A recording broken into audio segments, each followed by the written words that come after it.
कैसे सारे welcome back to the अंगार बैच। और आज हम लोग यार बहुत ही ज़्यादा आज क्वेश्चन के बारे में बात कर रहे हैं कि वो क्या है भैया। भाई ये क्वेश्चन मेरे से इतने लोग पूछ चुके हैं कि भैया मेरे को बताओ कि क्या करना है, मेरे को बताओ क्या करना है। मैं इसके ऊपर वीडियो बनाने वाला था तो आज बना ही देता हूँ। ज़्यादा बहुत बड़ा वीडियो नहीं होगा, छोटा सा वीडियो होगा। इसमें बहुत छोटी छोटी क्रिस्प बातें करूँगा, ठीक है। पहले मैं चाहता हूँ कि सभी लोग अपना ओपन माइंड करके इस वीडियो को देखने आना, वरना तुम लोग इधर उधर सोचने लगोगे कि भैया ये नहीं करना वो नहीं करना, तो सारा काम बिगड़ जाएगा, ठीक है। तो बताता हूँ यार तुम लोग को करना क्या है। अगर तुम लोग चाहते हो कि अपनी कॉलेज की फीस खुद दो, तो यहाँ पे यार कुछ तरीके होते हैं, ठीक है। पहला तरीका ये होता है कि भाई तुम लोग बन जाओ अंबानी, ठीक है। मतलब क्या, आसान भाषा में बोलूँ कि तुम लोग अपना एक कतई ऐसा स्टार्टअप कर दो, और स्टार्टअप ऐसा करो कि मतलब धुआं मचा दे, ठीक है। दूसरा तरीका क्या होता है, दूसरा तरीका होता है कि तुम लोग भैया फ्रीलांसिंग कर रहे हो, ठीक है। फ्रीलांसिंग कर रहे हैं, पर भैया मेरे को तो अभी कोई स्किल आता नहीं है, और मैं साथ में माँ बाप के ऊपर बोझ भी नहीं बनना चाहता हूँ।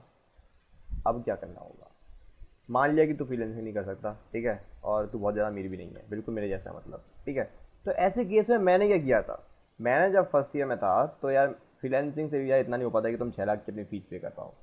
तो एक सिंपल सा इसका जवाब आता है, वो है ज़िंदगी में अगर कभी एक लोन खुद लेना हो खुद के लिए, ठीक है। पहले बात दिमाग में उड़ा देना कि ये सिर्फ गरीब करते हैं, ऐसे कोई भी हरकत दिमाग में मत सोचना। ये हर कोई करता है आज के टाइम पे। तो मैं लेना चाहिए एजुकेशन लोन, ठीक है। अब एजुकेशन लोन क्या है, ये एक ऐसा तरीका है जिसकी मदद से तुम बेसिकली खुद की फीस खुद पे करते हो, ठीक है। खुद पे करते हो। अब भैया ऐसा कैसे होगा, ऐसा होगा बहुत ही सिंपल तरीके से कि भाई साहब तुम अभी इस काबिल हो चुके हो, 18 साल की ऊपर हो चुके हो। 18 साल की उम्र होने के बाद तुम लोगों को सिंपल सी बात है कि अपने माँ बाप से पैसे नहीं मांगने हैं अपनी एजुकेशन के लिए। मतलब है कि अगर कर रहे हो कोई दिक्कत नहीं है, पर ये एक उसूल होता है कि भाई तुम लोग को अपने माँ बाप से आपसे पैसे नहीं मांगने हैं अपनी एजुकेशन के लिए। और ये एक बहुत इंपॉर्टेंट चीज़ है। इसको कहते हैं सेल्फ रेस्पेक्ट, इसको इसको कहते हैं सेल्फ रेस्पेक्ट, ठीक है। ये असली सेल्फ रेस्पेक्ट होती है कि तुम लोग अपने खर्चे खुद संभालो अपनी एजुकेशन के रिलेटेड, ठीक है। अब यहाँ पर तुम्हारे माँ बाप जो लगाने वाले हैं पैसे, तुम्हें मालूम है कि वो आसान नहीं है उनको कमाना। तुम जब कमाओगे तब पता चलेगा। इसीलिए मैं बताता हूँ इसके फ़ायदे क्या हैं। तो पहला, डिपेंडेंट बनोगे, ठीक है। डिपेंडेंट बनोगे कि यार अब ना, जब मैंने एजुकेशन लोन ले लिया है तो ऊपर से मेरे ऊपर एक दबाव रहेगा कि अब मैं जब जब भी मैं करूँगा ना मेहनत, मैं मेहनत क्यों करूँगा भाई। ऊपर से बात सीधी सी बात है कि वो पैसे देने आगे चल के, इसलिए मेहनत करूँगा। अब पर भैया ये तो बताओ क्या क्या इसको लेता कैसे है।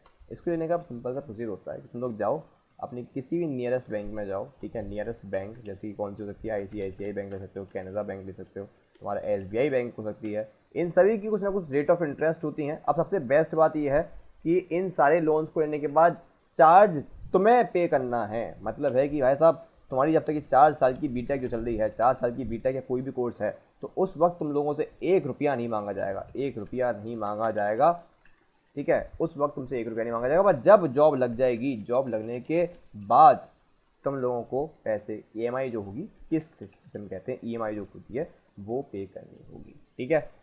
अब थोड़ा सा और डिटेल में बताओ तुम लोग को कि ये 4 लाख 4 साल की जो बीटेक होती है, मान लो तुम्हारा 1 साल हो चुका है, तब तुम लोग को 3 साल की फीस लेनी है, जो कि मैंने भी किया था, जो कि मेरे टाइम पे अप्रॉक्सीमेटली बैठी थी 5,10,000 के आसपास बैठी थी। और इसी के ऊपर मेरा इंटरेस्ट है वो एक्चुअली बढ़ता कम रहता है। तो मेरे को ऐसा कहता हूँ कि मैं 6 लाख के आसपास होपफुली मेरे को पैसे वापस देने होंगे at the end of the 4 year. हो सकता है ज़्यादा भी हो, डजंट मैटर।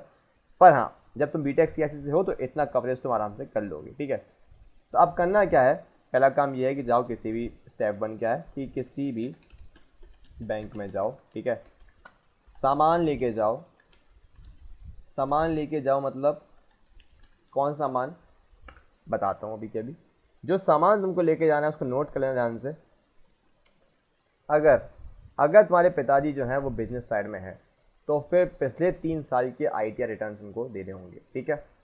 अगर तुम्हारे पिताजी सैलरी पेड हैं तो फिर उनको फॉर्म 16 देने पड़ेंगे 3 साल के, ठीक है। फॉर्म 16 देने पड़ेंगे 3 साल के, ठीक है। तो ये तुमको देना पड़ेगा। अब तुम्हें नहीं पता फॉर्म 16 क्या होता है, तो एक सिंपल सी बात, तुम्हारे पिताजी को पता होगा और उन्होंने कोई भी लोन लिया है तो। अगर ऐसा केस नहीं बैठता है तो फिर वो आके मेरे से पूछ सकते हैं, या फिर तुम मेरे से पूछ सकते हो, कंप्लीटली नो चॉइस है। मैं ले चुका हूँ इसलिए मेरे को पता है कि फॉर्म 16 क्या चीज़ है। बस एक बार देनी होती है एजुकेशन लोन के लिए। सैलरी स्लिप जो होती है वो 3 महीने की तुम लोग को कंटिन्यूटी में देनी पड़ेगी, अगर वो सैलरी पेड है तो, ठीक है। सिंपल सी बात, अगर सैलरी पेड है तो सैलरी स्लिप देनी पड़ेगी 3 महीने की कंटिन्यूटी के साथ, और फॉर्म 16 देना पड़ेगा। उसके बाद पासबुक अपडेट दोनों ही कैटेगरी के लोगों की, मतलब दोनों कैटेगरी मतलब है कि भाई साहब अगर तुम्हारा बिजनेस साइड है तो भी और सैलरी पेड है तो भी तुम्हें पासबुक अपडेट देना पड़ेगा दोनों की दोनों का।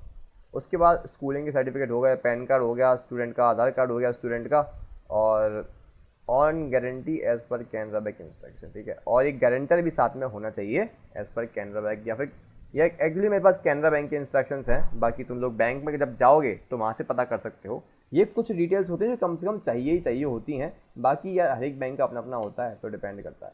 तुम लोग सबसे पहले जो काम करना है, सबसे मेन काम जो करना है वो यार सिंपली बैंक में जाओ अपने आसपास की, उनसे पता करो कि उन लोगों की क्या डिमांड है, क्या वो चीज़ मांगते हैं, ठीक है। और सारा पैसा तुम्हें पे करना है बाद में, तो ऐसा तो कुछ है नहीं कि तुम्हारे आपके ऊपर कोई भी बोझ जाने वाला है। 5 लाख 6 लाख जितना भी बैठेगा, 7 लाख जितना भी बैठेगा, वो सारा के सारा तुम्हें पे करना है ना, तुम्हें पे करना है। तुम्हारी जॉब लगेगी, और सिंपल बात है CS में हो तो जॉब तो लग जाएगी, CS में हो तो जॉब तो लगेगी, और जॉब लगेगी तो वहीं की वहीं जॉब लगने के बाद तुम पेमेंट कर दोगे।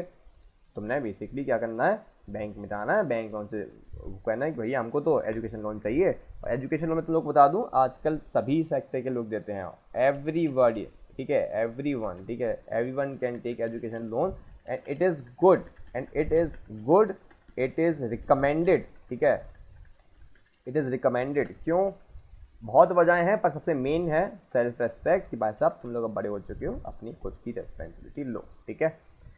तो यार एजुकेशन लोन के बारे में तुम लोग को और कुछ जानना हो कि भैया और क्या प्रोसीजर रहेगा, तो वैसे मैं इस वीडियो के अंदर बता दिया कि तुम लोग आसपास के किसी भी बैंक में जाओ, वहाँ से जाकर बात करो।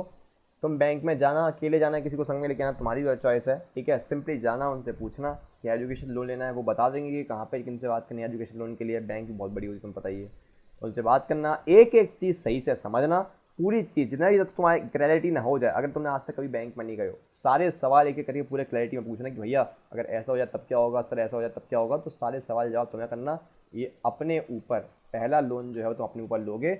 और एक लोन जो हर एक किसी को लेना चाहिए, वो मेन तुम्हारे पास यही एक लोन है, एजुकेशन लोन, क्योंकि इस वक्त तुम काबिल नहीं होते कुछ करने के, ठीक है।